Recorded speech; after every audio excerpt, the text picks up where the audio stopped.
Hello, this is Eileen Giles, your GSA Proposal Maven, and thank you for coming to GSA Schedules 101. This is a brief webinar of how to get started in the GSA Schedule program. And since you're going to be doused with so much information at one time, I'm going to be presenting these webinars in phases. And this will be the first phase. So today, of course, this is GSA Schedules, getting started in the GSA Schedule program. But this is phase one. And in phase one, it is quite a bit of information to sort of take in, and if there's some work that you may need to do if you're interested in applying for a GSA Schedule. The first thing I want to address is, who is the GSA Proposal Maven? GSA Proposal Maven is me. I'm a formal federal contract specialist of 20 years. The firm is located in McLean, Virginia, and what we specialize in is GSA Schedules preparation, GSA Schedules contract management, GSA modifications, the contract assessment support, as well as 8A certification. I've built a team who has been able to assist thousands of vendors in obtaining and maintaining GSA schedules, and we have helped vendors in obtaining over $2 billion in federal procurements. What you're going to learn today, like I said, since it's so much information to get started with the GSA schedule, I've broken it down into phases. And phase one today is what you're going to learn is what a GSA schedule is, what are the benefits of a GSA schedule, how to qualify for a GSA schedule, and how to determine if you're the right fit. Now, who is GSA? GSA is a federal agency that was established to support the purchasing and the management of the federal resources of all federal agencies. It is comprised of three components, which is the Federal Acquisition Service, the Public Building Services, as well as Office of Government-Wide Policy.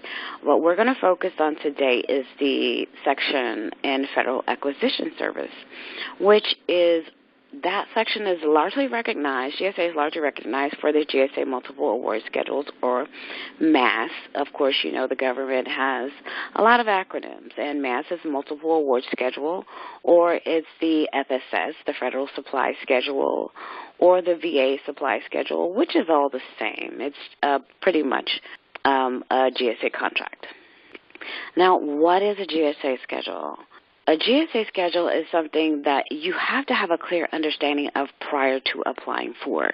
It is a long-term federal contract that can amass for up to 20 years. It's broken down into four. It's a base with 3 option periods. Each option period is for 5 years. It is pre-priced and it's pre-negotiated. A GSA schedule is also an indefinite delivery, indefinite quantity contract, which means the delivery and the quantity that's needed from the government, it can go on forever. There's no set amount or no set time. A GSA schedule is mainly used as a license to hunt. So this is pretty much a schedule where you're able to take it to any federal agency, as well as some state and local agencies, to obtain federal opportunities. It is always open. It never closes like other federal contracts. They have set times where it's set to be open and close as well. Well, a GSA schedule does not work that way. It is always open, so you're able to apply at any time. Some of the benefits of a GSA schedule, as I said earlier, it gets your foot in the door. It's a license to hunt. It's a way for you to be able to obtain federal opportunities or federal business for your company. It's a streamlined process to sales to federal clients. So it gets you in the door as well to connect with other federal clients and grow in the business. It's easier for federal clients to locate your products and services. So once you have a GSA schedule, and we're going to talk about this later on in other phases, but I'm going to touch on it just a bit today, where it's easier for federal clients to locate your products and services. Now, once you get the GSA schedule, you are now in their database, and that database is available to other federal agencies or all federal agencies. So they'll be able to, when they go and do their market research, they'll be able to see that you have a GSA schedule. But let me say this. This is not to say just because you have a GSA schedule, all of the federal agencies are going to come running. You still have to market that schedule. Another benefit of a GSA schedule is it minimizes the competition to only GSA schedule holders. So, for example, if you get a federal contract with the Department of Defense, you're only able to use that contract with the Department of Defense. That's just your one opportunity.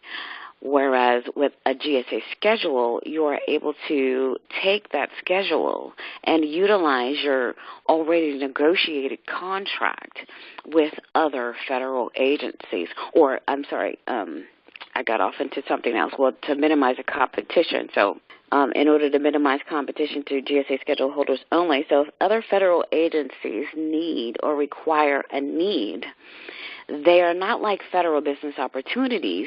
They go to their own internal portal, which is GSA eLibrary, and they only market to vendors who already have GSA schedules. Now, in order to have this schedule, it is easier to facilitate teaming opportunities. So you're able to connect with other GSA schedule holders to kind of build, say if there's an opportunity out there that you're only able to provide the need to the federal agency for a small part. You can team up with other GSA schedule holders in order to fulfill a total solution to that, the need for the government. Some of the preliminary qualifications to apply for a GSA schedule is you need 2 consistent previous years in business. Right now, Schedule 70 only requires 12 months or 1 year. Now, as I said, this is a preliminary qualification. There are other qualifications, but if you don't meet the preliminary qualifications, there's no reason in you going any further. You have to have accumulated at least $50,000 in total sales for the 2 previous years that you were in business.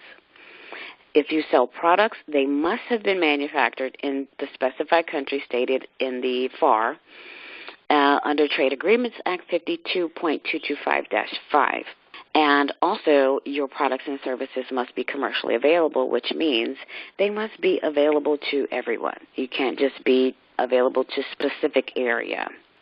You need to have a valid tax ID. You need to have a valid DUNS number with the assigned company name and address. And you need to be registered in the system for award management. Now, are you the right fit? Determine if you are the right fit. You need to do that prior to applying for the GSA schedule. And it may not be simple to choose the correct schedule, but GSA eLibrary is there to help you to perform a basic market research in order to do so. Here I have a little screenshot for you for determining if you're the right fit. Now, this is GSA eLibrary. Now, GSA eLibrary is a portal where GSA has all of the GSA contract holders and the type of products and or services that they provide. And what you're going to be able to do to perform your market research is go into the search engine here and type in your product or service that you provide currently, and it will be able to pull up all the information or what schedule would actually apply to your particular product or service. Now, as you can see here on GSA eLibrary, there is a category guide, and these are all of, or just a summation of all of the products and types of services that are provided or required or in need for GSA. Now, as I said, determining if you're the right fit may not be easy to narrow down the schedule that fits your business, but it can get you closest to what it is that you're able to offer. And I would suggest that you do that research on GSA eLibrary before you apply so that you know they do have a need for what you offer. Now, each schedule is broken down by a special item number or a SIN.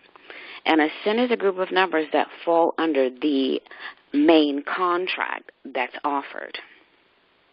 Here's an example of, again, once I've done the research, I clicked in, this is for IT Schedule 70. Now, I typed in IT services in the research box, and this came up for Schedule 70. This is just a small portion of what Schedule 70 offers, but as you can see, these numbers here are the SINs, and that falls under IT Schedule 70, which is the main contract. Here, for this particular SIN, the title or the particular service that's offered is ancillary supplies and or services, and it'll have a brief description of what falls under that. So you'll be able to better determine what GSA schedule would apply to the service or product that you offer. Now, GSA's application life cycle is, first, we've already gone over get registered. And in getting registered, you need to have your tax ID, which you can go to the IRS. It's free, and apply for your tax ID number either online or by phone. If you do it online, you get it fairly quickly online.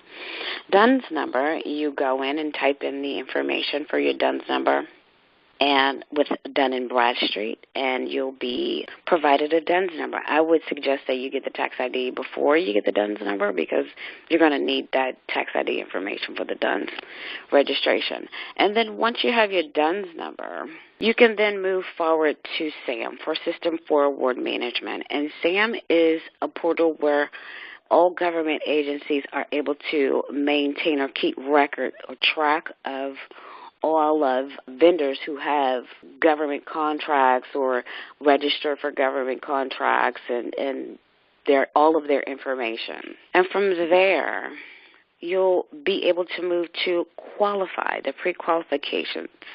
And as we spoke, pre-qualifications for a GSA schedule is 2 previous years in business, $50,000 in total sales for those 2 previous years. Your products and services need to be commercially available, and if you sell products, they must have been manufactured in the specified countries within the specified in FAR 52.225-5. Once you qualify, you've seen that you have a pre-qualification, you can move forward to the determination, and the determination is for you to be able to have a clear understanding of the GSA federal schedule and its processes, as well as perform your market research to determine if GSA has a need for your products or services. And from there, you'll be able to go to GSA eLibrary and do a brief market research. Now, here are some of the resources here that we've already discussed. You could go to Federal Procurement Data System, GSA eLibrary, Small Business Administration, Federal Acquisition Regulations, so you can pull up that clause in the FAR for the applicable products if you're offering, Dun & Bradstreet, as well as the Internal Revenue Service. Now, if you're interested in doing a free consultation with us, you can contact us at 800-309-1950, extension 3. Thank you so much, and I look forward to you. I hope you stick with us. Full explanation of the GSA Schedule program. We're closing out for Phase 1 today. Have a great one.